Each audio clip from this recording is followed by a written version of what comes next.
I've been sick, and it sucked. I was sick for like a full week. It wasn't fun, but I had physical media with me. So I want to go with you guys some stuff that I watched for the first time mostly, and some comfort movies. 12 Strong just dropped in.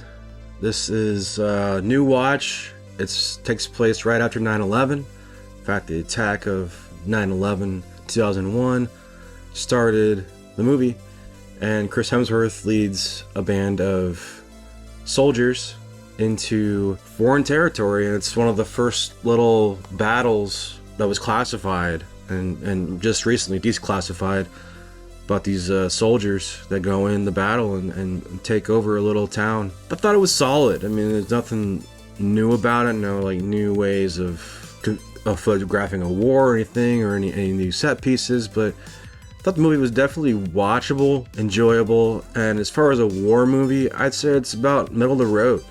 I didn't know anything about the story, so that was interesting. Performance is a little weird. I think Chris Hemsworth maybe was miscast, but overall, I enjoyed it. I had a good time. Definitely, it looks great on 4K as well. And again, it's one I didn't really know much about. There's some heartfelt moments as well. We're not sure if these guys are all going to make it or if they're there for the right reasons and stuff like that, but it doesn't really go that deep. So if you're looking for something casual, a casual war film, I would say 12 Strong is the movie for you.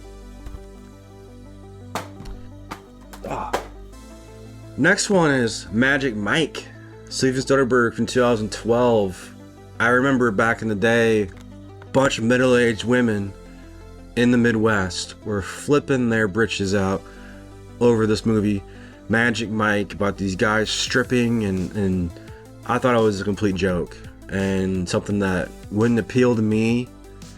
That is until Paul from Twin Flicks decided to send me this 4K. And basically it's about a guy who loses his job, makes a career change into stripping. And, you know, now that we're in 2024, you can make a lot of money if you go on a certain website with the initials OF. You can make a lot of money these days. But Magic Mike takes everything that you see in those billboards in Vegas about those down under performers and brings it all into here with like a great cast. Channing Tatum, Matthew McConaughey, Joe Manganiello, and more. A little bit of surprises here. I had to fast forward through a couple things that were just not my taste. I mean, I'm nothing against male strippers, but you know, just doesn't do it for me. But this 4K presentation looked great, sounded great, and you know what? Movie's not as bad as I thought. Now, will I watch 50 Shades of Grey after this? Probably not. Will I watch Magic Mike Dances Again, Magic Mike 2, and Magic Mike The Last Dance? Probably not. Unless Paul sends it to me. But, yeah, well, hey, that's all I gotta say about Magic Mike. Plus, I was on Cold Medicine. Twin Flicks sent me, 3 movies, and this was the one that stood out to me. Wicked Little Letters. Olivia Colman, Jessie Buckley, they are stars, and together their chemistry is just perfect. This is a mystery comedy with a lot of British humor, and I really, really enjoyed this film. I don't know why it wasn't wider released or wider praised. These both could have been up for nominations here, performance-wise. The movie's just a little bit of a gem, in my opinion. It's just a fun tale. Every character is really fleshed out. You really root for them. Particularly this cop. It's just, she's trying to work her way up and earn the badge of having cuffs and on the case, and there's laugh out loud humor. It's very vulgar. Basically, this letter gets sent to this neighbor, and Olivia Colman plays this conservative woman who keeps getting these letters about being cussed out, literally cussed out. This is like Wolf of Wall Street language. She's cussed out on the daily basis in the mail, and we want to find out who did it. And it's that her vulgar neighbor, played by Jessie Buckley, gets blamed for these crimes and arrested, but turns out that she didn't do it, so it becomes a mystery. A whodunit comedy. Really enjoyed this one, so if you can check it out, please do. Wicked Little Letters. I think this might be the highlight of the stack. Next one is one that I always rewatch every few years. Hell or High Water. And this is the Steelbook 4K from Lionsgate. Great cast here. I think this might be Chris Pine's best movie. It's about these brothers, Chris Pine and the other guy named Ben Foster. They're brothers, and they go around bank robbing. They're pretty much new to crime, and Jeff Bridges and his partner on their tail. You get to know them pretty well, and then you get to know their brothers pretty well and their motivation. Just a really cool heist movie if you really like those crime noirs. Highly suggesting Hell or High Water. Check that one out. Another comfort one is Robert Redford, and one genre that I love about sports movies is baseball. The Natural hits all the buttons, and you talk about a baseball noir film. The Natural, really, directed by Barry Levinson. It's a great film. This guy who's got just natural abilities, pun intended, of he's gonna be the best ball player in the world, ends up getting shot and sets back his career like 15 years at least. Comes back, and he's just a monster at the plate, hitting home runs like in batting practice over and over. And these guys are like, where the hell did this guy come from? Wilford Brimley plays the manager, and he's just like, where the hell did you come from? Glenn Close also plays a love interest to Redford in this one, and Kim Basinger too plays a love interest, so he's got a little bit of a love triangle going on.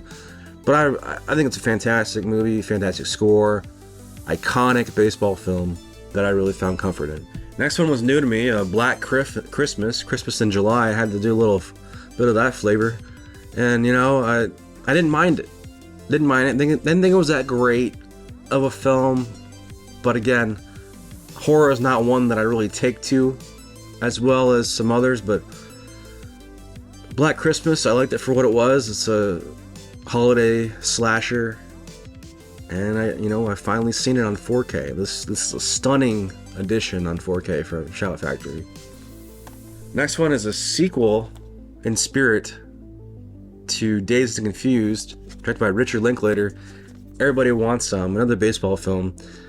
Just a laugh-out comedy here, and early role from Glenn Powell, who's going to be in Twisters and seems to be the new breakout star. I really enjoy this one on rewatch.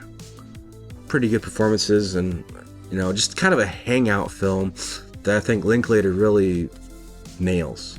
And it was 4th of July, so I had to remember the day, the Independence Day, where we have like the greatest president ever on screen, played by Bill Pullman, and Jeff Goldblum saving the world with Will Smith, and can't forget Randy Quaid. Never forget his sacrifice on that day. Independence Day, enough said. I mean, if you haven't seen it, you've got to see it. It's a classic. It moves fast. It holds up. Love this film. Great sci-fi. Check it out. Another one that's going to get a sequel, allegedly, fairly soon, hopefully, if they're going to do it. I mean, it's been 10 years. And it had been 10 years since I've seen this movie. Edge of Tomorrow, with Tom Cruise and Emily Blunt. Now, this is like Groundhog Day, but science fiction, a little darker too. Basically, these gimmicks have taken over. These alien gimmick type species have taken over, and Tom Cruise is not trained in combat. I think that really suited him in this role as this guy that's kind of fish out of water, has to learn how to fight and stuff. Usually we see Tom Cruise ready to go and ready to fight, but he's pretty vulnerable in this one. He dies about, like 50 times in this. Emily Blunt plays the badass here, training him, and basically he relives the same day over and over until they can defeat this area of the war, figure out where the enemy is hiding. And so that's 2 hours of that, and it gets a little repetitive at times, but I think there's a lot of cool ideas in this. I don't know how they're going to do a sequel, if they should, or if they could. I don't know, but it'll probably happen because of money. And although this movie didn't really make a lot of money when it came out, people say it's marketing, but I don't know if it's that great of a film. I mean, I enjoyed it enough, but I don't know if it's that as great as people say. But I enjoyed it enough. It's a little different for Tom Cruise's role here, as he's, like I said, he dies like 50 times, but, you know, he's got some funny moments. And Bill Paxton is in this as well. It's one of his last roles. So, I mean, I do enjoy it. So check it out. Edge of Tomorrow, Live, Die, Repeat, whatever you want to call it. And the last one I watched last night with Jeff Bridges, Roseanne Arquette, 8 Million Ways to Die, directed by Hal Ashby. I think this is his final film. This one has a lot of great ideas about this alcoholic cop who loses his position and ends up becoming friendly with a hooker, and she ends up dying, and so he goes in and tries to uncover this drug lord prostitution thing going on with Andy Garcia, who's like way over the top and basically Scarface. But there's some enjoyable stuff in this. It's not very good, but there's a lot of great ideas. I think 8 Million Ways to Die does have a cult following, and I can see why. So that'll do it. That's pretty much everything that I watched. I'd watched some streaming stuff like The Bear Season 3 and stuff like YouTube, and I slept a lot. And I'm feeling a lot better. That's the main thing. But yeah, I wanted to give you guys an update. It's been like a week and a half, unfortunately, since I've had a video out. So be sure to subscribe and like the video, leave some comments below. And as always, this has been Return to Disc. I'm Dan.